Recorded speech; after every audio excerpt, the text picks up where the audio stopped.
Welcome back to the Troxel Podcast. I'm Evan Troxel, and in this episode, I welcome Stephan Sieber and Bill Allen. Stephan is the CEO of Chaos, and Bill is the newly minted Director of Products at Chaos. Previously, he served as the CEO and President of EvolveLba, which was acquired by Chaos in early 2025.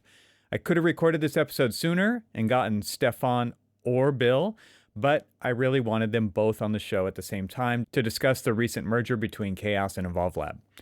Today, we go inside the merger. Stephan and Bill join me to talk about the synergies, innovations, and strategic rationale behind the union.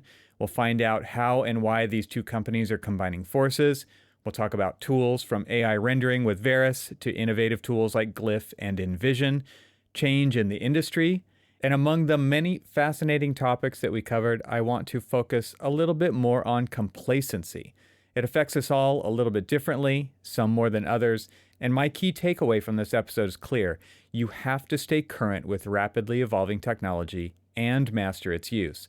The AEC industry will look vastly different in 5 years. That's just my hot take. So you need to either get ahead of that change or at least keep up the pace at a bare minimum. What's exciting is that today's small teams can achieve extraordinary results, as EvolveLba has quite spectacularly shown us with what they've done in creating valuable tools. But it also applies to practitioners, of course. So stay tuned until the end, where I'll provide a summary of my thoughts. This was a great conversation with Stephan and Bill, and there's an extensive amount of additional information in the show notes, as usual, so be sure to check those out. They're in your podcast app if you're a paid member, or if you're a free member, you can find them on the website at trxl.co. And now, without further ado, I bring you my conversation with Stephan Sieber and Bill Allen.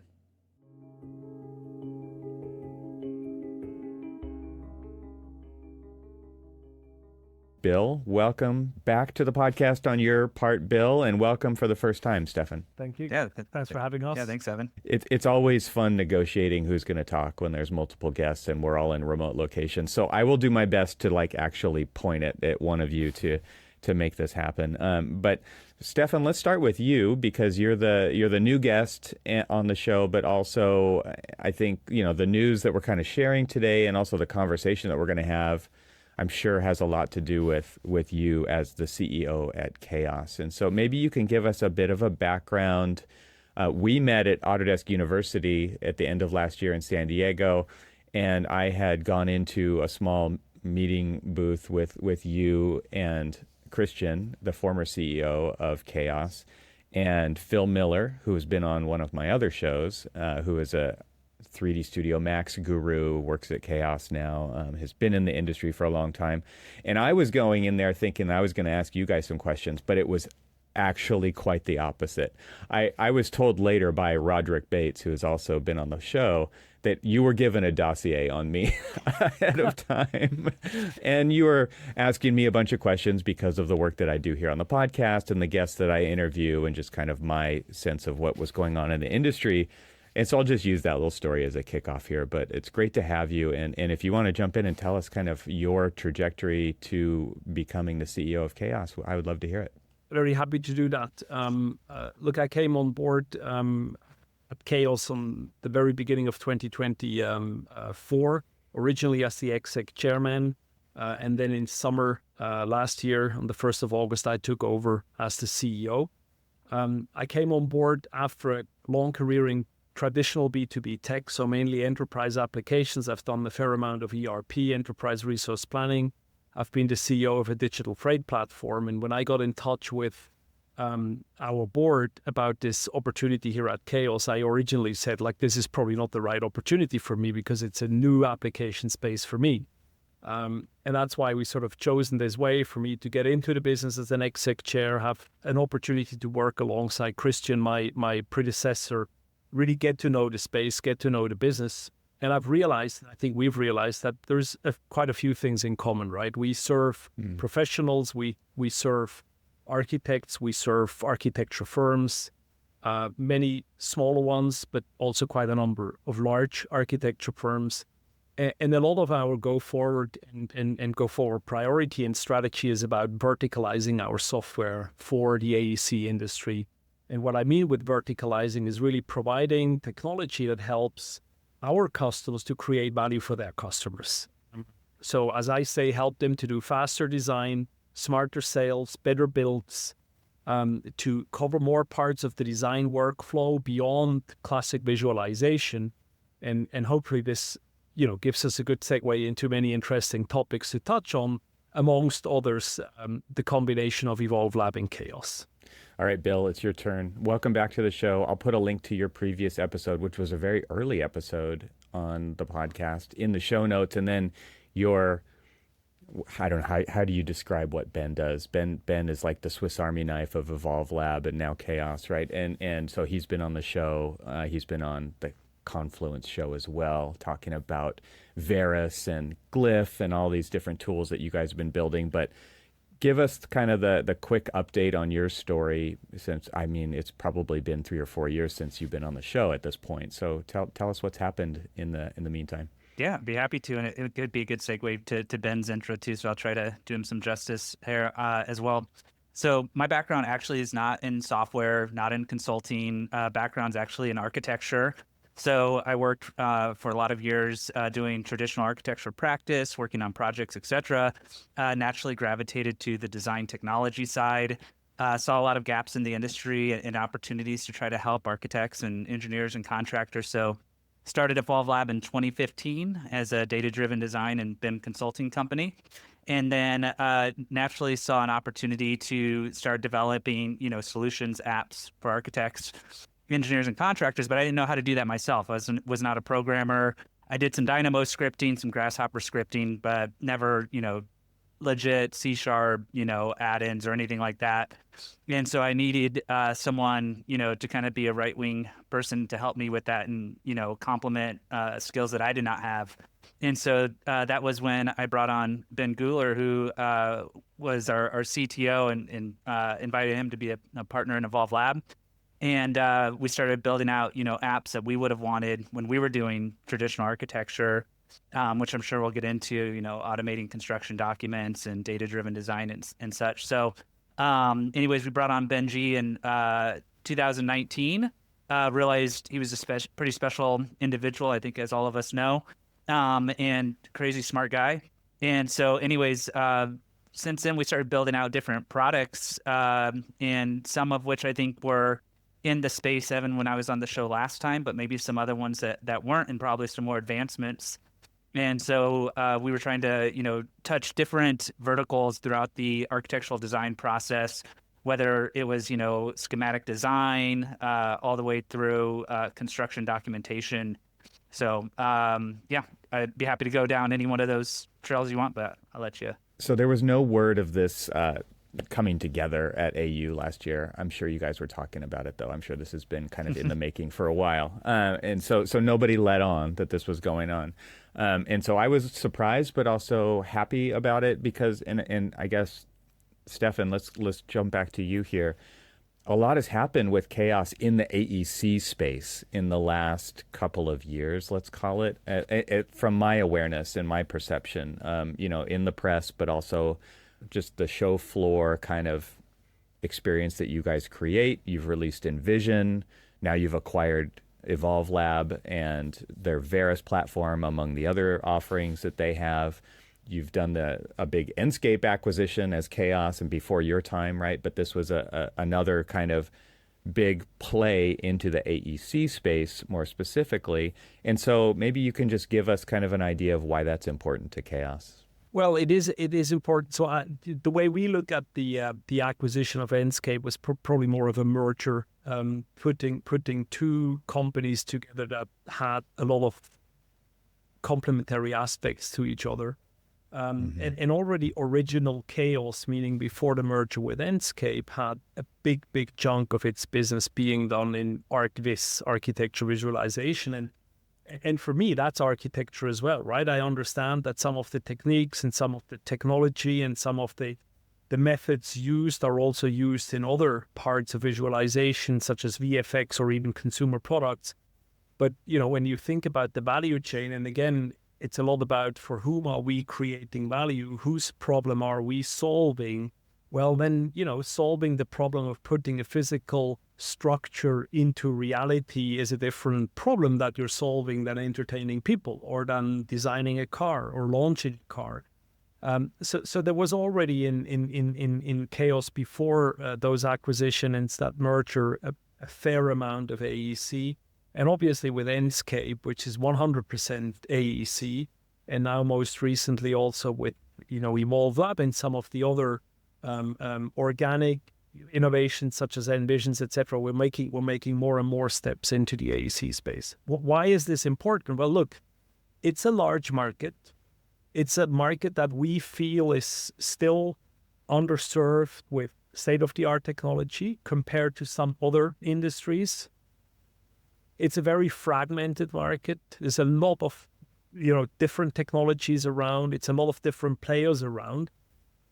And it's a market that goes through profound change from multiple different angles, right? When we just look at what it means to build buildings today and what the requirements are and the cost that is involved, but also sustainability aspects, the role that architects play, the number of specialized jobs and roles that need to come together to realize such a project.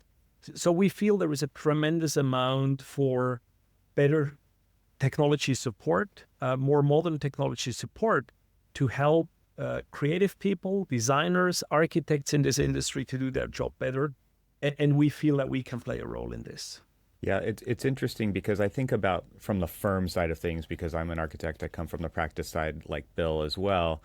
And thinking about building tools versus buying tools is something that even architects deal with, and you're talking about it at a kind of a different scale, right? And filling gaps that you have as Chaos over time with these other technologies that other people have brought well beyond, just kind of a MVP level, right? Like these are proven pieces of software. Lots of architects are already using them.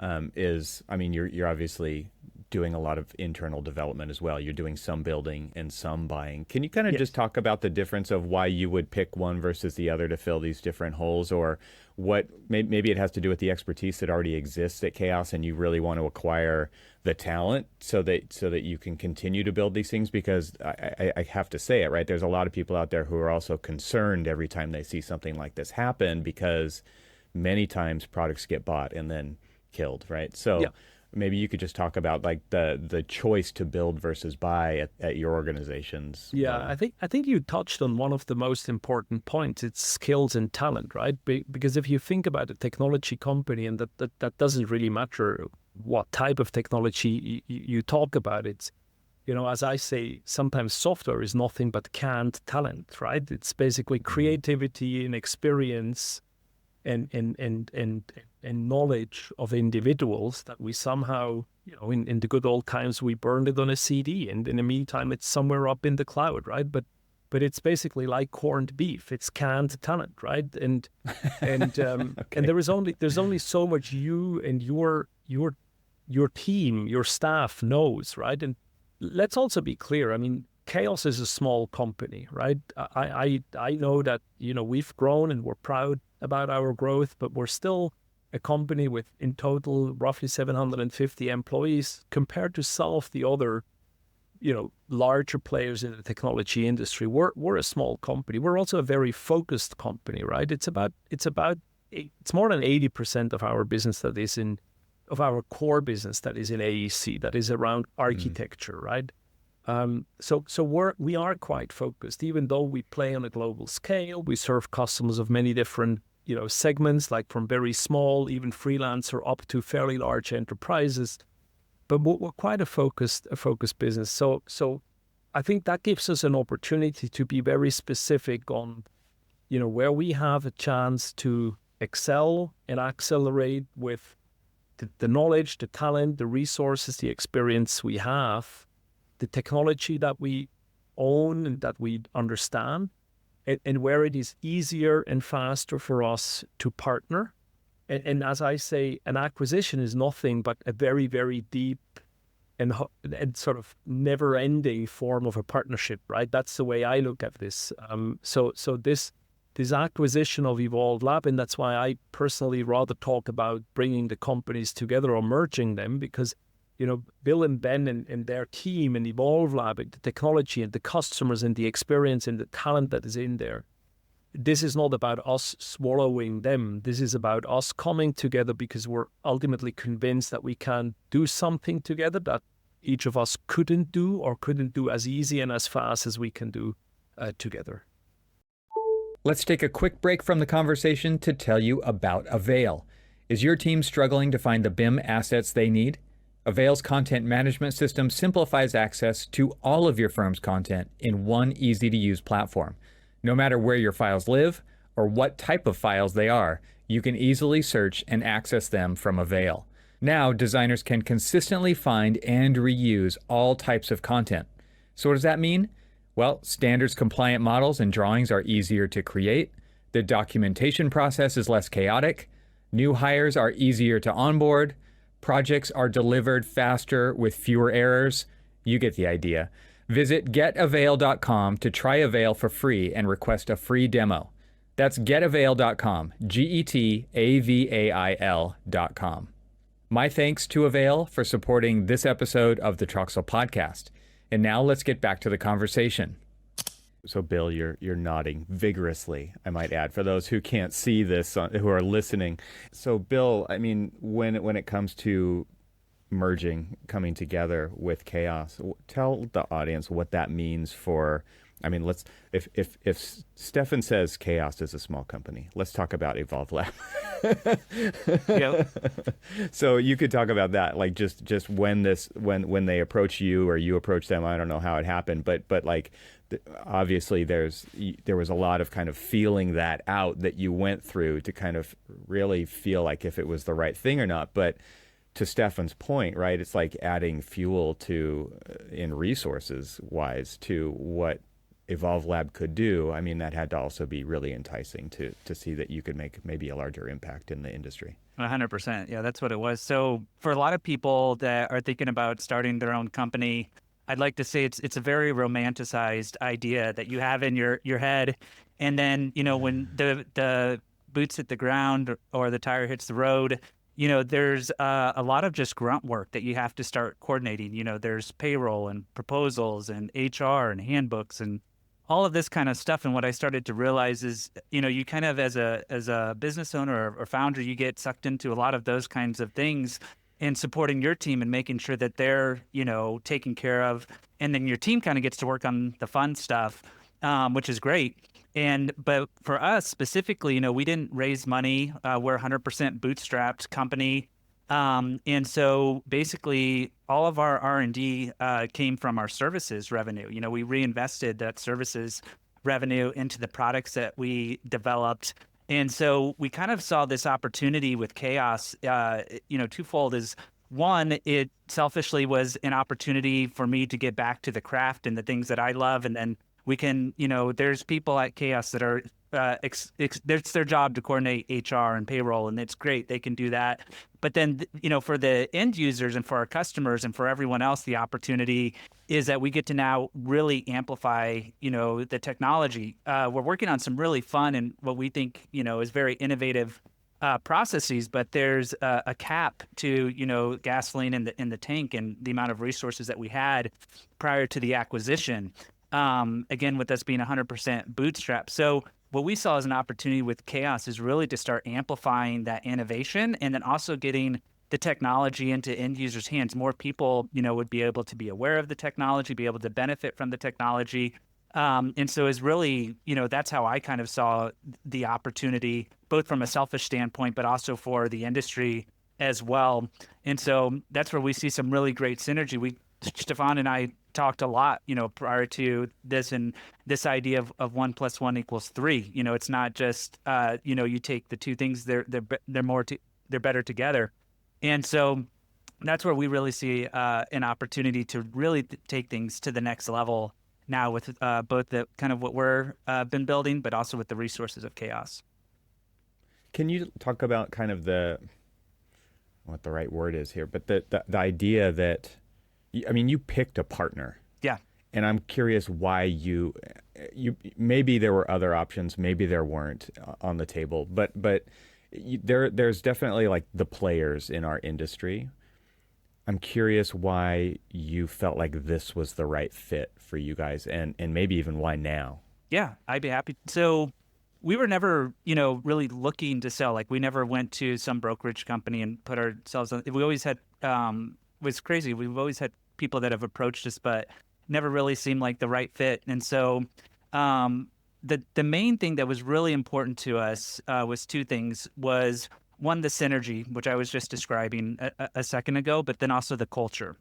And so from the moment we met Stephan and his team, Ivor and Roderick and the whole group, Vlado, everyone has just been amazing to work with. There's this very natural chemistry, almost like when you're dating your spouse and you're trying to find a partner. It's very much like that because, as Stephan mentioned, like it's a long-term relationship. You're getting married to somebody. And so you want to make sure it's a good fit. And from the moment we talked to them, it was just this natural chemistry that occurred. And so the relationship was very important to us, in addition to, the synergy, because you want to make sure post, acquisition and all of that you're going to, get along and everyone's going to play well. And yes, you have friction with any relationship we have with our partners or friends or anything. But, the chemistry there helps you get over that. And so we saw a very natural fit there in talking to them, and we really liked them a lot. They're very likable people, the whole team. And I can't tell you, like when we joined, like I got so many LinkedIn messages and email, welcome to the team. We're so excited you're here. So it just kind of further validated that after we came on board as well. So that was just important to us, in addition to the synergy piece. Well, Stephan, let's go back to you and just talk about what was really enticing about what EvolveLab is doing, continues to do, and where you see that going in the future. I can echo many things that Bill has just mentioned, right? Equally for us as the acquirer or as the other partner in this marriage, the culture and the personal fit matters, right? Because as I said before, there is a fair percentage of this investment is really bringing talent and bringing creativity and experience into our team. The second strong pillar is really that what I call the strategic rationale. When you look at what EvolveLab does across I'd say the four larger products, right? Veras certainly being the most popular one, but then also Glyph, Morphis, Helix, and then you sort of put them into a logical value chain, simplified value chain of how architects and the AEC industry work, then I think everybody can see that we're very adjacent to each other, but there's actually that's a positive thing. There is little overlap, right? We're really extending each other's capabilities, and that's why this strategic rationale was like from the initial view already quite attractive and sort of very very logically explained why one and one in this case can really be three. Then we talked to a lot of customers. We talked to a lot of EvolveLab customers. We talked to a lot of our customers. We talked to industry experts, and that visit in San Diego. And I think it's fair to say, Bill, yes, we were talking indeed. Actually, I think even the hour before or right after our conversation in the very same romantic booth, I had a meeting with Bill and Ben. I wouldn't call it that. Did you have candles in your booth, Evan? No, we didn't have candles. Oh, okay. I had a bottle of water.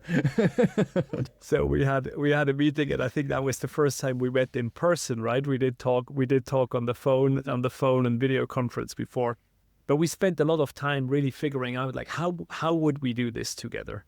How would we do this in a way that this is not becoming one of those stories where big swallows small and small disappears and evaporates, but this is really something where customers and our existing users, right? Let's be down to the individual, the people who use our technology every day, day in, day out in fulfilling their mission, where they see a value and where they can get excited about this, right? And And through these discussions, we just realized that there is a lot of common beliefs and a lot of common convictions and a lot of common frustrations with how things should work and could work if we would have more talent and more resources and more capacity. And then we felt, look, this is still a challenge. It's still a big opportunity, and you don't get it for free. There is a lot of work going into this, and that will continue. But we ultimately came to the point where I think we all felt it's easier for us to do this together, and it will still be fun. And that's why I think we then came to the point where we started to talk about commercials and terms and conditions and everything, which is obviously this is an important project for all of us, and it has its place. But I'm a firm believer that if you have culture and a strong strategic rationale, you have a fair chance to overcome the legal groundwork and the commercials. If you only have legal groundwork and commercials, but the culture and the strategic rationale are not strong enough, then it will, or it can easily be one of those cases that, people probably point out in MBA case studies about M&A projects that didn't work out, right? Can you define commercials? I've never heard that term in this context before. Price, right? Okay. When you acquire a company, you need to pay money for it. You don't get it for free, unfortunately, Gotcha. right? So it's based on the word commerce. I get it now. Yeah, Okay. sorry. Because commercial in the U.S. is I'm watching. It's getting in the way of my television show that I'm watching or whatever. And right. So forgive, thank you for explaining. That's probably my non-native abuse of your language. No worries.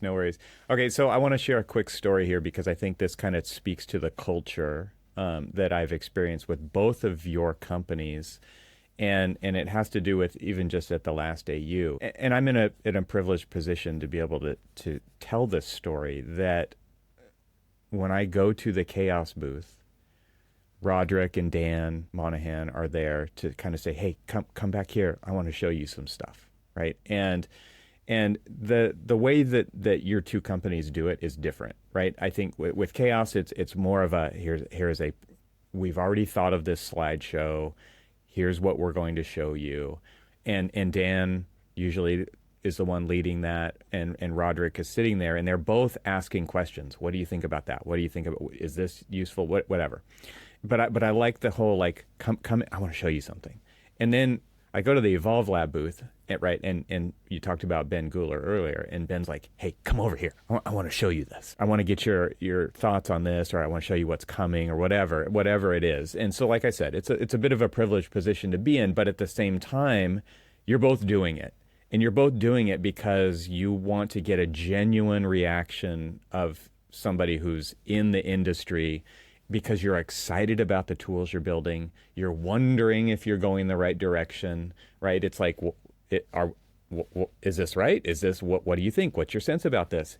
And that's valuable because there's a lot of companies out there who never ask, right? And they just throw something out there. And we all know who the kinds of companies that I'm talking about right now, but it's like the big reveal, and it's like, well, I would have, as a practitioner, I would have maybe done that differently. And so there's less involvement, I will say, with the industry of the decision-making process when tools are being developed before releasing them. So I wanted to share that because it really does speak to kind of this fit in culture.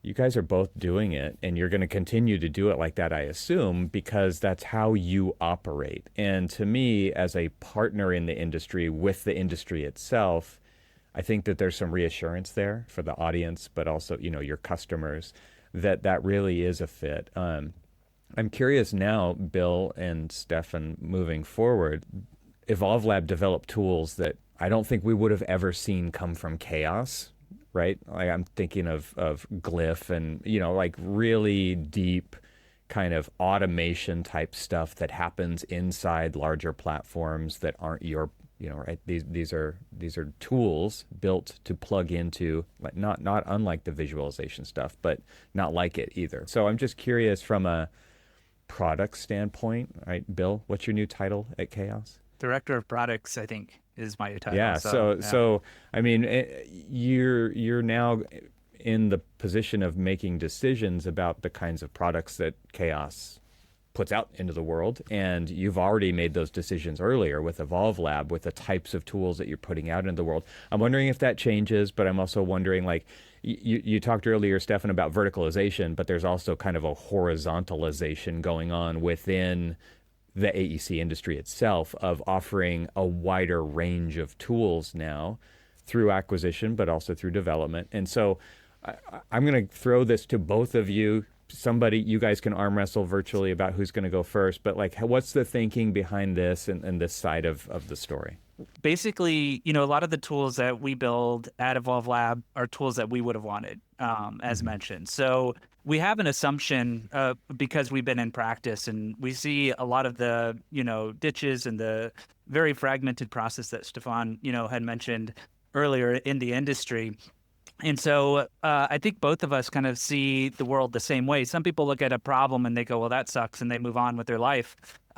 We kind of look at a problem and we go, man, it'd be cool if, someone created an interoperability tool for this issue, or if there was some way to, automate construction documents.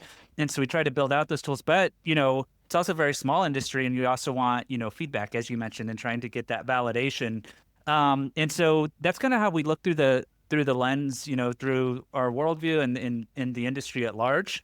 And then regarding, the integration, that 1 + 1 = 3 with Chaos, I would let Stephan, comment on this and validate this. But as we've gotten more acclimated with the Chaos team, we understand that that's part of the bigger vision. Chaos has been known, for a very long time to be the experts, the leaders in visualization. But also realizes there's great opportunity for all these different, lanes within the project process and life cycle, not just visualization, but there's other problems that also we should be trying to solve. And so I think that's where that synergy, both of us kind of saw that. But Stephan, I'll let you comment on that. Yeah, so happy to. Before I answer that, I'd like to say thank you, Evan, for that feedback. This is, for me as the CEO of this company, and I think as I'm speaking for many of us or for all of us, that I very much like to hear this, right? This is great. That's how a technology company should work with its customers, right? Be curious, be passionate, and be never stopping to ask questions and try to understand how we can create more value for the people we serve, right? Yeah. And that's why, and the second part of my answer I want to give is that vertical versus horizontal, right? When I talk about vertical software, I'm talking about industry-specific software that supports the core people, the core functions in an architecture firm, AEC firm in our case, right? As compared to horizontal software which is important technology like a payroll, an HR, human resources system, which is just not the core process of an AEC company, right? Now, if you play in that vertical space, then it comes with a few opportunities, but it also comes with a few obligations, right? The opportunity is you work with people like you that actually deliver products to customers, services and products to customers, and that depend in their success to the support you provide to them, you as a technology vendor provide to them. That's a great opportunity because you can actually be contributing and be part of their success. Obviously, it comes with an obligation. If you don't do a good job, if you deliver something that they can't use, well, you make them unsuccessful, and ultimately you lose them as a customer, or you don't win them as a customer, right? So I think it sets up imperative for marketability, for usability, for value creation that comes with vertical software that I personally enjoy, right? And when I say we want to move more to vertical, then we want to be more helpful in helping architects specifically to deliver their results, to achieve their goals. Because, and yes, Chaos originally started with visualization, or even more narrow with rendering, right? But most of our customers don't render for the sake of rendering. They render because it helps them to sell their ideas, to express their ideas, and it helps them to win more projects, to explain better why they are unique, to understand better what their customers are expecting, to help people in engineering and construction to understand better, can this be built and how can it be built? And if you zoom out and say visualization for the sake of visualization, or visualization for the sake of, as I said, faster design, smarter sales, better builds, well, then you can automatically see how the EvolveLab tools, even though they are not core in classic visualization, in my opinion, fit very well into what our mission and mandate for the AEC industry is. Because it's all about giving architects better tools, better technology to achieve their goals faster and be more successful, and take away as much of the lower added value, mundane, repetitive tasks that I think all of them spend still far too much time with, taking this away from them, using modern technology to eliminate or to reduce that the effort and time spent there, and giving them even more chances to spend time and their energy and creativity where they really can make a difference, right? Let's take a short break from the conversation to invite you to join the most influential technology leaders in the AEC industry at Confluence. Composed of in-person events and a podcast co-hosted by yours truly, Confluence is designed to foster conversations between AEC firms and technology companies so they can learn, share, and engage with each other to support industry innovation. Software company AVAIL, which creates content management solutions for the AEC industry, started hosting Confluence events in 2019 to understand what firms are needing, wanting, and thinking around technology. To learn more about Confluence, explore upcoming events, and listen to podcast episodes, go to confluence.getavail.com. My thanks to Confluence for supporting this episode of the Troxel Podcast. And now, let's get back to the conversation. I think one of the themes that I've seen become really apparent in what Chaos is doing specifically, and there's others as well, but is this idea, and I've talked about it with Roderick on the show, so this isn't a new thing maybe for the audience to hear, but this idea of what used to be, I mean, you said it well, right? We don't do renderings for the sake of doing renderings. Like usually there's a sales component, there's a decision-making component associated with those to help move the project forward. Back in the day, right, so dating myself, it was always like, can we get updated renderings? Clients were always asking for updated renderings, and it was like, no, you can't. Like, they're so time-consuming. You only get them per the contract. And now with tools like Enscape and Veras, it's very much like, you can have renderings whenever you want. Like, renderings are free, basically. And that's a good thing for clients because it keeps them in the loop. It keeps them happy and satisfied that things are progressing and that they can see it in a language they can understand. That speaks back to this kind of sales idea of rendering. But that you're actually pulling these tools into the process earlier and more often so that they can be used for decision making. So that's the concept I mentioned a minute ago about. It's maybe not new to the audience of this show, but that's a super, super, super important aspect of how tools can change over time. And I think there's still a lot of architects and probably small firms out there, which is the majority of firms that we can't forget about, that don't understand that yet, right? They are like, no, I still do renderings at the end of a process, or the view in SketchUp is all my client's ever going to get, right? Just the shaded geometry view. So I think that, and then you're able to expand on that, right, with your sustainability tools that you've been showing off, right? So it's like, okay, now we can use this really smart information in the model to help drive the decision-making process in a way that we can see it, right? Like literally see it, because there's a visualization component that's helping us make these decisions as we go along. But that helps us make better decisions earlier in a project, which really drive project success. Instead of waiting until the end of DD to get an energy model back from our MEP engineers, like, we're front loading that process and having a better understanding of our decisions earlier and the impacts that those have on the project, which is the ultimate thing that we're delivering to our client. It also allows us to include them in that process because we get that feedback so much earlier. that we can have these conversations and include them. And that actually is much better for that relationship that the architect is building with their client over time too, right? That inclusiveness in the process. It's not so black box. It's like, we're going to go over here in the studio. We're going to work. No, you can't come in and look. It's too messy and you'll just ask too many questions. No, now it's way more back and forth, way more often. The touch points in the iterative process are there's so many more of, the potential at least is there to do that. So I'm just curious from your standpoint how you see that in, manifesting in the tools that you're putting out there.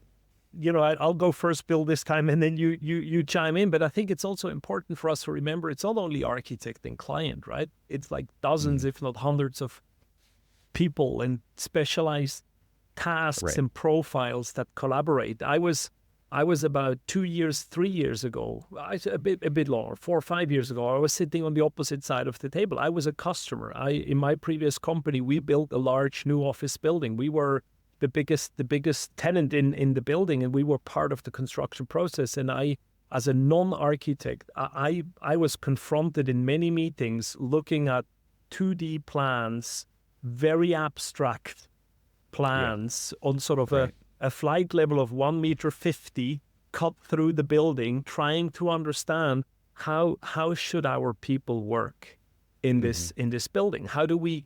That was just in the middle of the Corona pandemic, right, where we also needed to rethink the way we put the workspaces, the way we organized ourselves, where we moved from very traditional, everybody has its own desk, to a more open space. And it was so hard for me to understand, like, is this going to be a workspace that our people will enjoy? It will help us to drive productivity and will help us to bring teams together, etc. If I would have had something like what we can provide to our customers, even together with EvolveLab, where you put on a virtual reality glasses, or even you look on your cell phone or on a computer screen, and then you iterate, you document, you annotate, you collaborate in one platform on something like photorealistic visuals, right? They don't need to be absolutely photorealistic for some of the use cases. For some they need to be, but for some others they don't. But you have something that you as a non-expert understand what it means and how it looks like and how it will work in reality. That's a huge benefit, and that's sort of next to covering more steps in the workflow from concept to construction, where I think we have an opportunity to also somehow become a collaboration platform for multiple different jobs and profiles and players along that chain, to communicate and to exchange data and feedback and iterate, because it's not a one-way street, right? One of the things that's pretty interesting with some of the tools and the technologies, Evan, you mentioned like how long it used to take to create a rendering. I remember, you probably remember this too, back in the day, we would network all these computers together, and then you'd hit render, go home for the evening, and hope and pray that when you come in the morning, your rendering, would work. And then, with the advent of tools like Inkscape, you now have this real-time rendering engine. It's like, are you serious? This is incredible. And then with AI, it just further accelerates, some of this instantaneous feedback that you start to get, and you're able to actually produce this, very, very fast to be able to get it in front of a client. So it's really, shortcutting the process quite a bit, and just helping things, be more and more efficient for sure. Bill, I'm curious from your point of view, developing a tool like Veras. I mean, something that I've observed in the industry is, obviously AI is taking over a lot of the airwaves, let's just say, right? It's thrown in our face every single day as like this really incredible intelligence. And I think there's still not a lot of intelligence there. But back to the idea that I mentioned earlier about decision making, architects have always done this kind of a thing, but they didn't have control over. They were on a search rather than prompting image making, right? And so this idea of ideating early through the rendering process, I mean, it's kind of not even rendering, right? It's like you type something in and you get something back, and so it's still kind of a search. And I think maybe it's still. We could link it to searching for inspiration, searching for ideas to help drive the design process. Instead of thinking of rendering as the outcome or even the process with real-time rendering, which it became, now it's like ideating and coming up with ideas or looking for direction.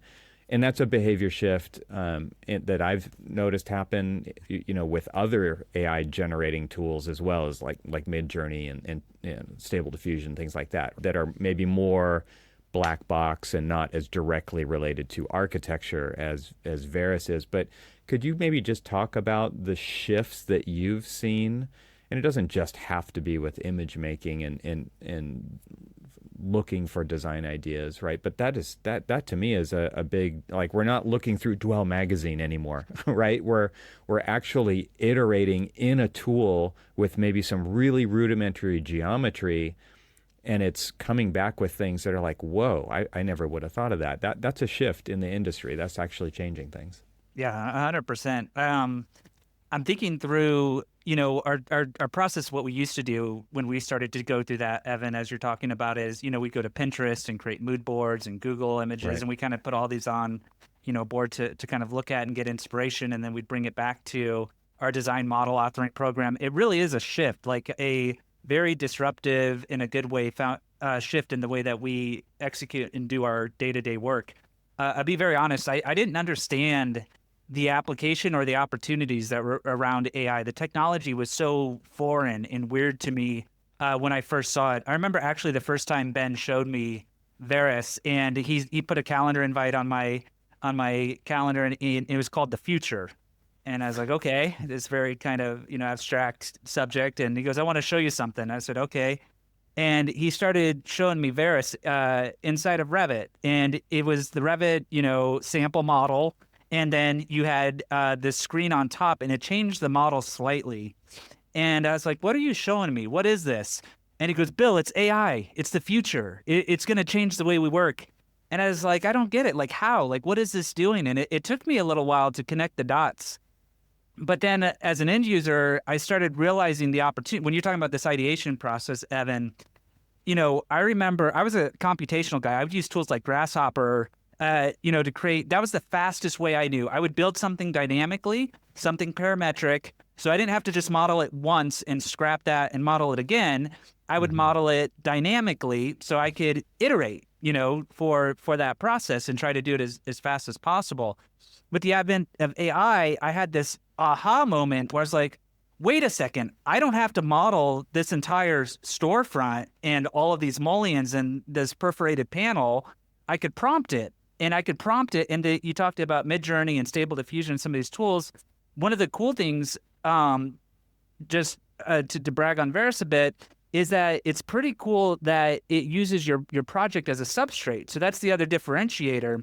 And Right. So it wasn't just, a mood board or some Google image. To your point, you can now actually use your actual project with the context and the backgrounds and the floor-to-floor heights, and then you could prompt and get, a different result. And so that was kind of the big aha moment for me, as a fundamental way in how we work and how advantageous it was. So it was really, really special in a new process. And you mentioned kind of people being scared of AI. I mean, I could understand that. I respect that. But, one of the things that as I've started, because I'm an end user, I told you I'm not a programmer, I'm an end user first and foremost. And it's a really fun tool. Like, actually, I was surprised at how much I like it and enjoy it. And there's this quote I use quite a bit when people talk about AI and how scary it is. And it says that, AI isn't going to take your job, but someone using AI might. And so with that, when we went to, as a parallel, an anecdotal example, when we go to Revit, and Revit came out and you drop in an elevation marker and it elevates your building, architects aren't going, wait a sec, Revit's taking my job. Like, I wanted to draw, that whole elevation. Thank God. Yeah, Right. Exactly.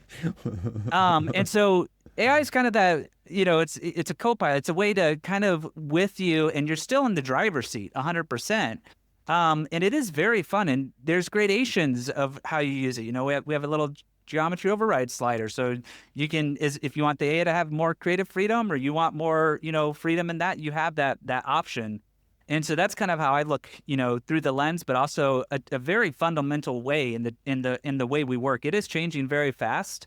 But hopefully it gives us that quality of life back, and be able to have fun in the day-to-day work. Let's take a short break from the conversation to tell you about something that I think is pretty great and you might be interested in it. And that is my exclusive newsletter available only to paid members of Troxel Plus that I call Leadership Edge. If you're looking to stay ahead of the curve in architecture and technology, Leadership Edge delivers insights that you won't find anywhere else. Why? Well, because they are my deep dives into the podcast conversations, just like the one that you're listening to in this episode, to give you an edge on the industry. Each edition of the newsletter provides key insights for forward-thinking leaders seeking innovation in AEC who are short on time, who isn't, offering the context of each conversation without the need to listen to the full episode. I've actually designed them, though, to keep you updated, spark your interest, and encourage you to tune into the full episodes if those ideas resonate. And the best part is that they are packed with actionable takeaways to help you navigate the future of practice. By becoming a paid supporter, you get Leadership Edge delivered right to your inbox, and it's a direct way to support my podcast while getting exclusive, valuable content to sharpen your leadership mindset. You can join today at trxl.co and start receiving my Leadership Edge newsletters. Just click the subscribe button either in the upper right-hand corner or at the bottom of the page, or you can visit the link that I put in the show notes. Thanks. Now back to the conversation. I like that, being able to have fun. I'm not looking forward to the day, though, Bill, where I move that slider over to say, like, no, respect my geometry, and it moves it back to giving itself creative freedom. Exactly, right?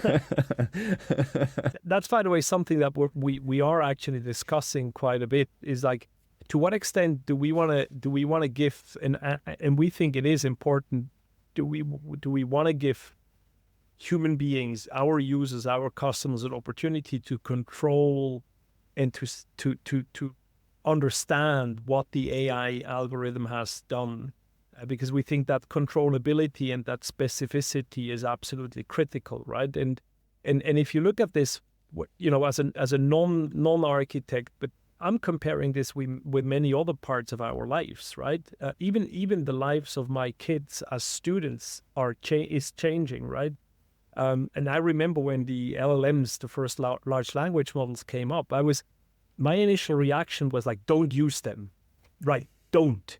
Okay, you need to learn by heart. You need to read those books and remember for the rest of your lives. And at some point in time, luckily quite fast, I have to say, I realized like it's completely wrong.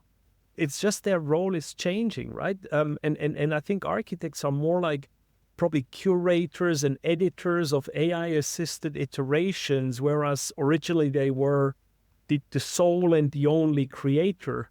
And that gives them an opportunity to strike that balance between genuine creativity and uniqueness and control and specificity, while getting the support from modern technology to deliver better, smarter results in hopefully a more fun way, right?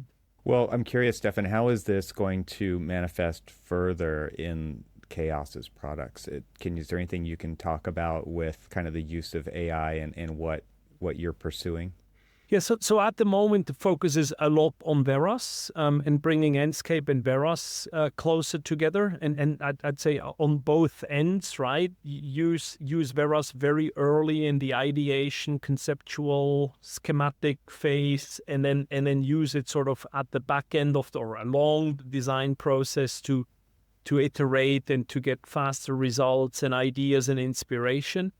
But as I said before, right, equally Glyph, Morphis, Helix are great additions to elements we do, right? For example, in Enscape, I think it was 4.1. Don't quote me on it. Well, I did quote myself already, but I think it was 4.1 where we brought something like the Revit filter overlays, right, where we basically can visualize all the important information that sits in a Revit model, and that is of utmost importance in understanding how a building works, and for example, how flexible it will be for multiple different use cases in the future, right? And those are elements that connect very closely to elements that come with Glyph around documentation, with Helix, and some of the other capabilities that the EvolveLab team brings to us, right? So we're step by step bringing this together into a suite for AEC products that hopefully, as I said before, go from concept to construction, using the power of, I try to use that term, analytical visualization, that is not only about making things look nice, but also helping people to understand how they work and how difficult they are to realize and how efficient they are in terms of sustainability and what options you have to improve energy, building performance and energy efficiency and things like that, right? There's definitely like this kind of image making creative process that's going on with a tool like Veras, and then for the control enthusiasts in the room, architects in general, right? It's like we really want to control the exact geometry, the exact materials, maybe not the lighting, maybe not the mood, which is something that Veras is really good at, because that stuff is harder than it looks to achieve, right? It's creating kind of this feeling that an image can evoke, or that an animation can evoke. I don't like to use the word control freak. I like to use the word control enthusiast around here, because when we're building our buildings, our models of our buildings, and showing them to our client, a lot of times they're going to get stuck on, because we're at the mercy of like, okay, if I don't know how to build a texture, I got to go find it. I got to find it online. And then I got to make it tile and repeat and make it look good. Or else the client's going to see that and be like, they're going to talk about the way that the material looks and it isn't quite right. And it's like, well, that's not what we're even talking about here. We're talking about the overall form of the building, or we're trying to. And so it gives us the ability to go in and say, with the help of these incredible tools, to say, okay, make a material that looks like what I have imagined in my mind, what is really hard to find and to build myself manually. That process is pretty painstaking, right? So maybe, Bill, you can talk about this a little bit, like how far Veras has come even in the last year with regional rendering and being able to basically swap out materials with the new prompt in certain images. It is giving us more and more control all the time. Totally. Yeah. A quick comment on just the kind of the concept and, clients responding. We hear that a lot when we create renderings and you show a client something and they're like, wait, I didn't say I wanted red brick. Well, don't pay attention to that. It's just, they can't not they see can't it. not. Yeah. And so one of the cool workflows I saw with Veras, so a lot of people do sketch to rendering, right? You could take a pencil sketch, you could upload it to a web version of Veras. You could do a render and make it photorealistic, which is pretty cool. But the inverse of that is kind of interesting. That's pretty cool. It's pretty cool. That's pretty cool. It is pretty cool. Just to put a label on it. Yeah. But if you want to do the inverse of this, imagine you have a fully detailed BIM, a model, you have all your mullions modeled, you have materials even applied, and it looks like it's complete. You could also take that exact same building, a 3D BIM, and you could upload it to Veras, and you could prompt white box, pencil sketch, watercolor, painting, and then it looks conceptual. And so that's kind of interesting, kind of an interesting workflow to do the opposite. And, from a workflow to show that to a client or a customer. Regarding some of the other things we're working on, the other question you had. So one of the things we've added to Veras, and we just released a 2.0 version, is now a 3D viewer. And so that 3D viewer sets up for a lot of things that we're working on, including, view persistency and better geometry retention. Some of the feedback we've heard from customers is like, yeah, Veras is great for ideation, but what if I want, I don't want it to change my model? The 3D viewer helps us with that geometry retention piece. You mentioned like the selection. We now have like a save selection, think very much like Photoshop, where you can select certain things and then save that selection. We also built out a bunch of cool presets. So one of the things we're trying to do is get to this, what we call the aha moment. Ben calls it the aha moment. You got to get to that as soon as possible, where someone can just open your tool and hit 2 clicks and get to it. So we have all these presets, whether, you want to do photorealistic or, pencil sketch, interior rendering, and you hit render and you get that.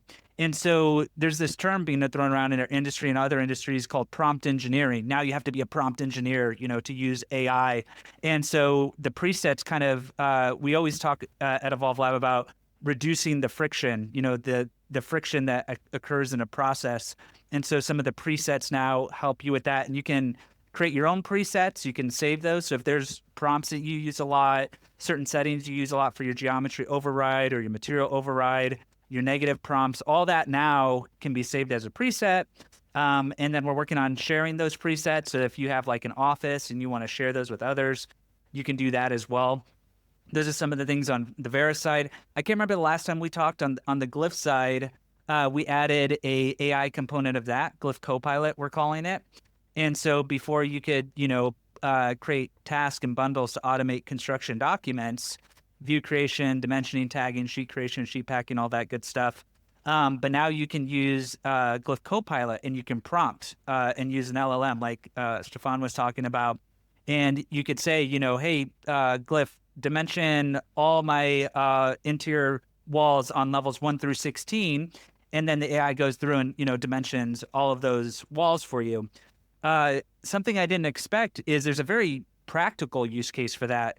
We all talk about, user experience and let's just use the Revit stair tool, for example. There's all these like tables within tables within tables that just make for a bad user experience sometimes. And we kind of have that on the Glyph side, this challenge of all these settings. Well, what if you could just like prompt and then mitigate all these, tabs and, settings and be able to just tell it what you want. And then it would be able to apply that. So that it's interesting. Some of these AI components can also help with like UI, UX as well. You know what I mean? Interesting. To help, again, reduce the friction on that. So that's some of the things we've been working on since the last time we chatted on some of those features. Stephan, as far as Chaos goes, I mentioned earlier that you guys released Envision, which is kind of what it expands the ability for an architect, I think, to tell a story, right? Which is really cool. Do you want to expand on that and kind of talk about a little bit what Chaos has done in the last year to 6 months? Yeah. So I think you mentioned a few elements already. Like Envision, we launched Envision. It's still in beta right now. It will be fully available in early May, which is sort of the storytelling tool, right? Some people don't like when I say that analogy, but since you described it that way, and I think it describes very well what it does, it gives architects an opportunity to tell a design story, to animate, to bring in different angles, to assemble large scenes from multiple different systems. I think that is one of the.